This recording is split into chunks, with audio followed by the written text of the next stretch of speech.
Hi friends, third lesson science 6th class. వర్షం ఎక్కడి నుంచి వస్తుంది? నీరు రూపాలు. నీరు ప్రకృతిలో 3 రూపాల్లో ఉంటుందని మనందరికీ తెలుసు. నీరు 3 రూపాలు ఉంటుంది. 1 ఘన రూపం, 2 ద్రవ రూపం, 3 వాయు రూపం. ఘన రూపం గురించి తెలుసుకుందాము. నీరు గట్టిగా గడ్డ కట్టినట్లుగా ఉంటే దాన్ని మనం మంచుగడ్డ అని పిలుస్తాము. దీన్ని నీటి ఘన రూపం. మంచు ప్రకృతిలో సహజంగా ఏర్పడుతుంది. మనం నీటిని మంచుగడ్డగా మార్చగలమా? అలా మార్చాలంటే ఏం చేయాలో చెప్పండి. ఓకే, ఇక్కడ ఒకటి ఇంపార్టెంట్ బిట్ ఉంది చూడు ఫ్రెండ్స్. వాన చినుకు గంటకు 7 నుంచి 18 మైళ్ళ వేగంతో ప్రయాణిస్తుందంట. ఒక వాన చినుకు ఒక గంటకు 7 నుంచి 18 మైళ్ళ వేగంతో ప్రయాణిస్తుందంట.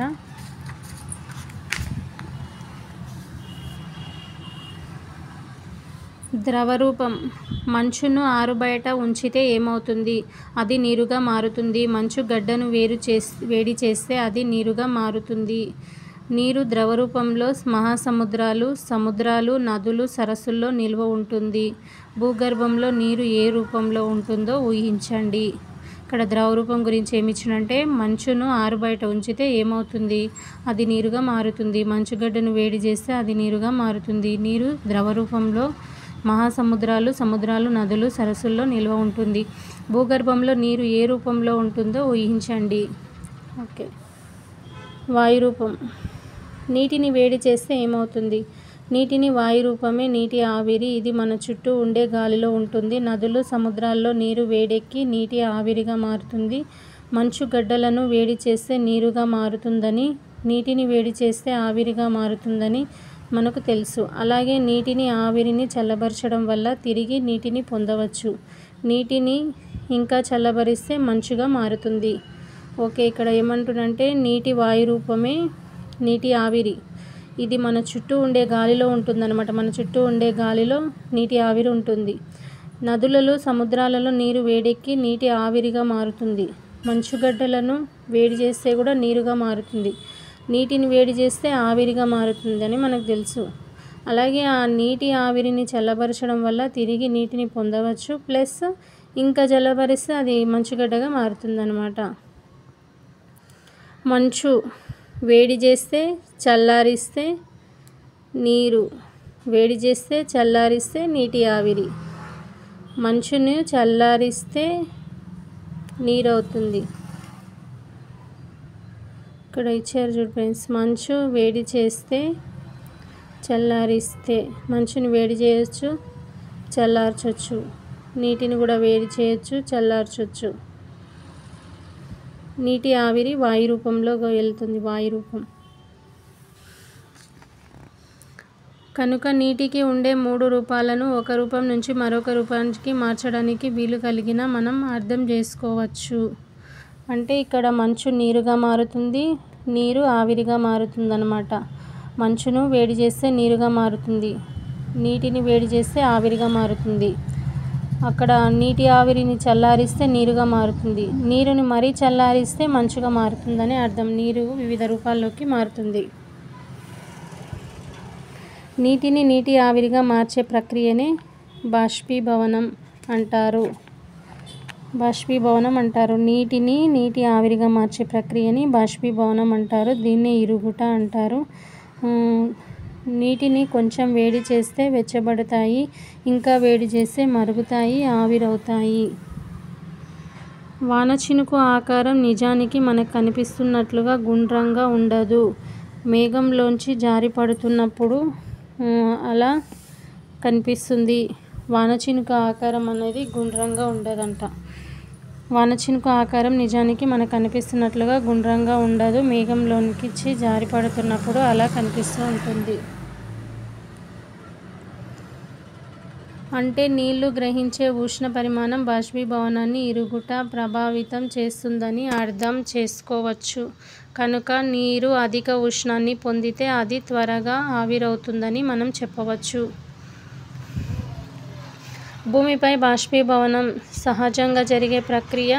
నీటి వనరులైన సముద్రాలు, మహాసముద్రాలు, నదులు, చెరువులు మొదలైన ఉపరితలాల నుంచి నిరంతరంగా నీరు బాష్పీభవనం చెందుతూ ఉంటుంది. సూర్యరశ్మి వల్ల వీచే గాలి వల్ల వాటిలో నీరు నీటి ఆవిరిగా మారుతుంది. ఇక్కడ క్వశ్చన్స్ ఎగ్జామ్లో వచ్చే అవకాశం ఉంది చూడండి ఫ్రెండ్స్. భూమిపై బాష్పీభవనం సహజంగా జరిగే ఒక ప్రక్రియ. బాష్పీభవనం అనేది సహజంగా జరిగే ఒక ప్రక్రియ. నీటి వనరులైన సముద్రాలు, మహాసముద్రాలు, నదులు, చెరువులు మొదలైన ఉపరితలాల నుంచి నిరంతరంగా నీరు బాష్పీభవనం చెందుతూ ఉంటుంది. సూర్యరశ్మి వల్ల వీచే గాలి వల్ల వాటిలో నీరు నీటి ఆవిరిగా మారుతుంది. ఇలా గాలిలోకి బాష్పీభవనం ద్వారా చేరిన నీటి ఆవిరి మేఘాలుగా మారుతాయన్నమాట. గాలిలోకి బాష్పీభవనం ద్వారా చేరిన నీటి ఆవిరి మేఘాలుగా మారుతాయి. సాంద్రీకరణం అంటే ఏమిటి? ఎగ్జామ్లో ఆప్షన్స్లలో సాంద్రీకరణం అని ఇస్తారు ఫ్రెండ్స్. సాంద్రీకరణం అంటే ఏమిటి? శీతాకాలంలో బాగా మంచు కురిసి చలిగా ఉన్న రోజు ఉదయాన మనం మాట్లాడుతున్నప్పుడు నోట్లో నుంచి చిన్న మేఘాలుగా పొగలుగా రావడాన్ని చూస్తుంటాము. దాన్ని సాంద్రీకరణం అంటారనమాట శీతాకాలంలో.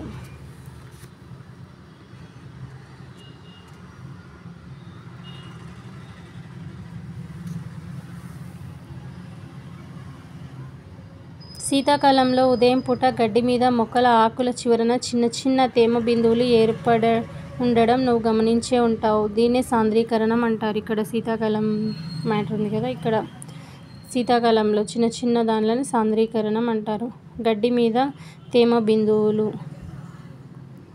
వాన చినుకు 0.02 అంగుళాల నుంచి 0.31 అంగుళాల వ్యాసార్థం కలిగి ఉంటుంది. వాన చినుకు యొక్క వ్యాసార్థము 0.02 నుంచి అంగుళాల నుంచి 0.31 అంగుళాల వ్యాసార్థం కలిగి ఉంటుందంట.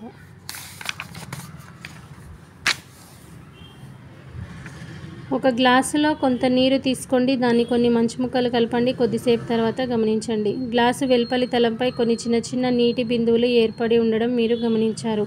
దీన్ని సాంద్రీకరణం అంటారు ఫ్రెండ్స్. ఇక్కడ ఇచ్చారు కదా, వాటి ఎగ్జాంపుల్సే ఇవి కూడా సాంద్రీకరణం ఎగ్జాంపుల్సే.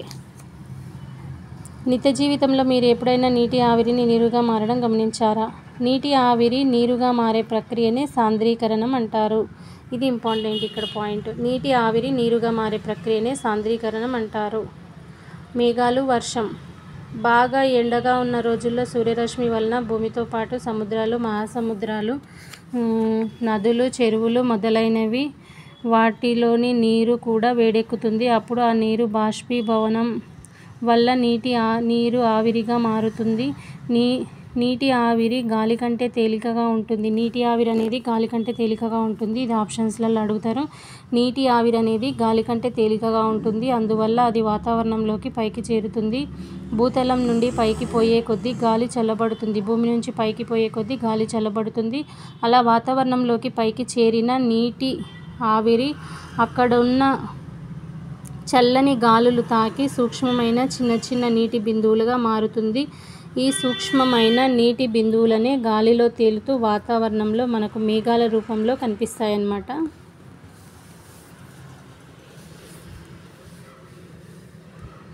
ఇక్కడ ఇంపార్టెంట్ పాయింట్. ఇక్కడ ఈజిప్టు దేశస్థులు ఎండ నుంచి కాపాడుకోవడం కోసం గొడుగును రూపొందించారు. తర్వాత కాలంలో వానలో కూడా ఉపయోగించడం మొదలయ్యింది. ఓకే, ఏ దేశస్థులు ఎండ నుంచి కాపాడుకోవడం కోసం గొడుగును ఉపయోగించారంటే ఈజిప్టు దేశస్థులు ఎండ నుంచి కాపాడుకోవడం కోసం గొడుగును ఉపయోగించారు. తర్వాత కాలంలో వానలో కూడా ఉపయోగించడం మొదలయ్యింది. వర్షం కురవడం.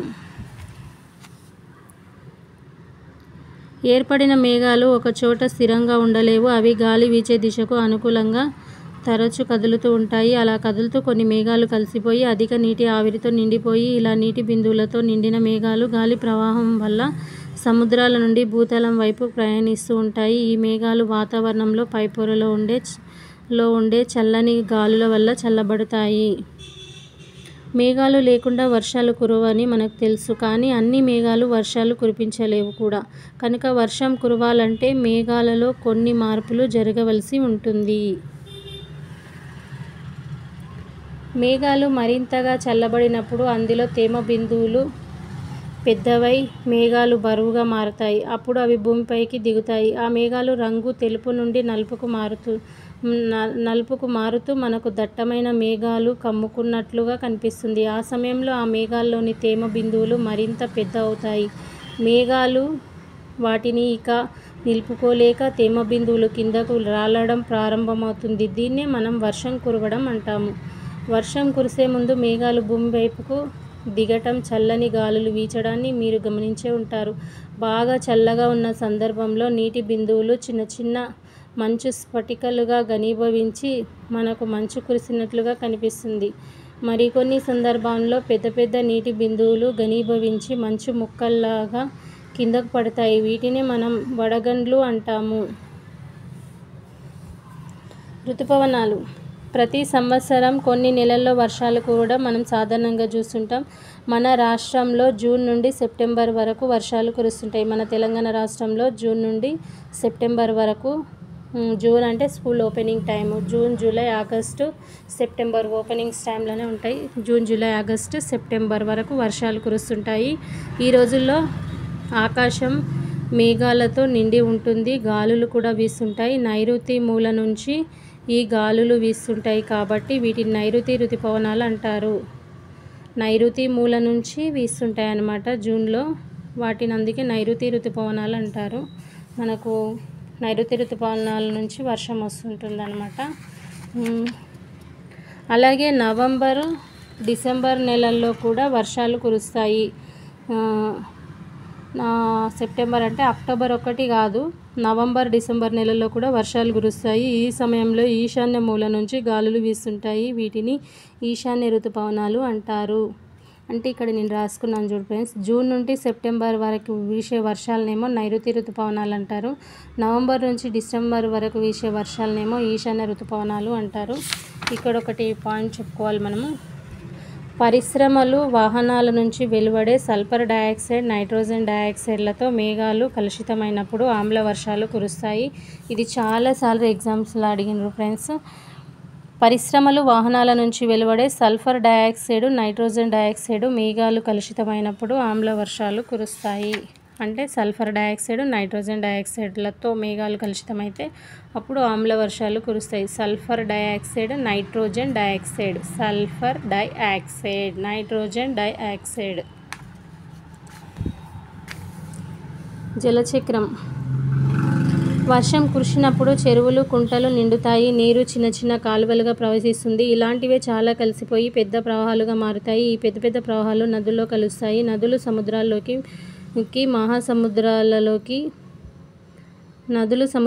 మహాసముద్రాల్లోకి ప్రవహిస్తుంటాయి. కొంత వర్షపు నీరు భూమిలోకి ఇంకి భూగర్భ జలంగా మారుతుంది. వేసవి కాలంలో అధిక వేడి వల్ల ఎక్కువ మొత్తంలో నీరు సముద్రాలు, సరస్సులు, నదులు మొదలైన చోట్ల నుండి బాష్పీభవనం చెంది నీటి ఆవిరిగా మారుతుంది. ఇది గాలిలోకి చేరి మేఘాలుగా రూపొందుతుంది. ఈ మేఘాలు చల్లబడినప్పుడు వర్షం కురుస్తుంది. నీరు బాష్పీభవనం చెంది నీటి ఆవిరిగా మారడం, నీటి ఆవిరి మేఘాలుగా పొందడం, మేఘాలు తిరిగి సాంద్రీకరణం ద్వారా వర్షంగా కురవడం ఒకదాని వెంట ఒకటి జరుగుతూ ఉంటాయి. ఈ ప్రక్రియలన్నింటినీ కలిపి జలచక్రం అంటారు. జలచక్రం గురించి ఎగ్జామ్స్లో అడిగారు ఫ్రెండ్స్, అడుగుతారు కూడా. బాష్పీభవనం, సాంద్రీకరణం ప్రకృతిలో నిరంతరంగా జరుగుతూనే ఉంటాయి. బాష్పీభవనము, సాంద్రీకరణం అనేది ప్రకృతిలో నిరంతరం జరుగుతూనే ఉంటాయి. అడవులు నరికివేయడం వల్ల, కర్మాగారాలు వెదజల్లే కాలుష్యాల వల్ల భూ వాతావరణం వేడెక్కుతుంది. అందువల్ల మేఘాలు చల్లబడడానికి కావలసిన పరిస్థితులు తగ్గిపోతున్నాయి. ఇది వర్షాలు తగ్గిపోవడానికి కారణమవుతుంది. జలచక్రంలో అంతరాయం వరదలకు, కరువులకు దారితీస్తుంది. ఇక్కడ మనం కీలక పదాల కింద మనం ఏమేమి నేర్చుకున్నాము, ఇది ఇంపార్టెంట్ ఫ్రెండ్స్. భూమిపై నీరు 3 రూపాలలో లభిస్తుంది.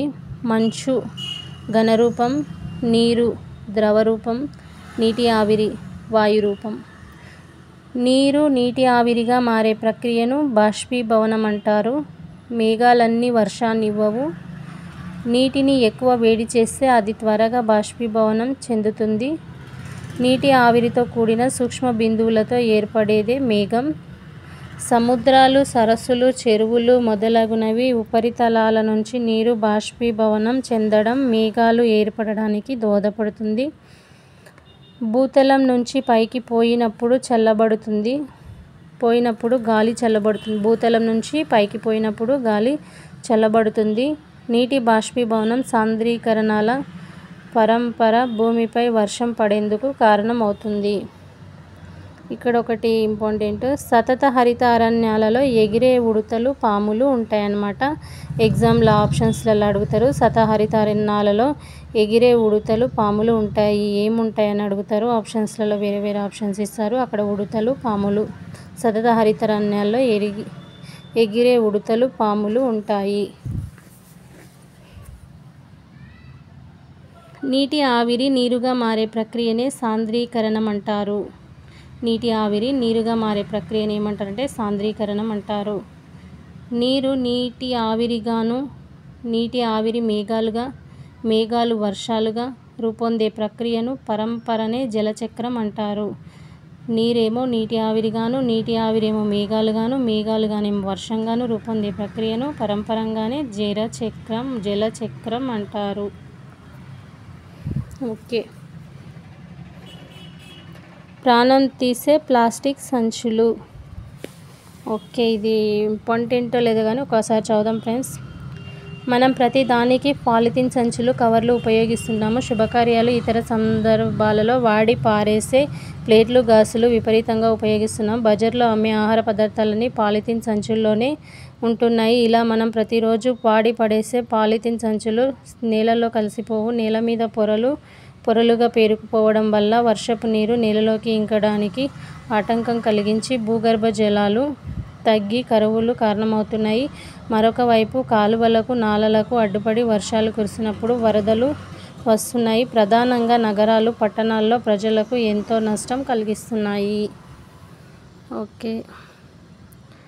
ప్రతిరోజు వర్షం కురిసే భూమధ్యరేఖ ప్రాంతం అరణ్యాలలో ఎగిరే ఉడతలు పాములు ఉంటాయి.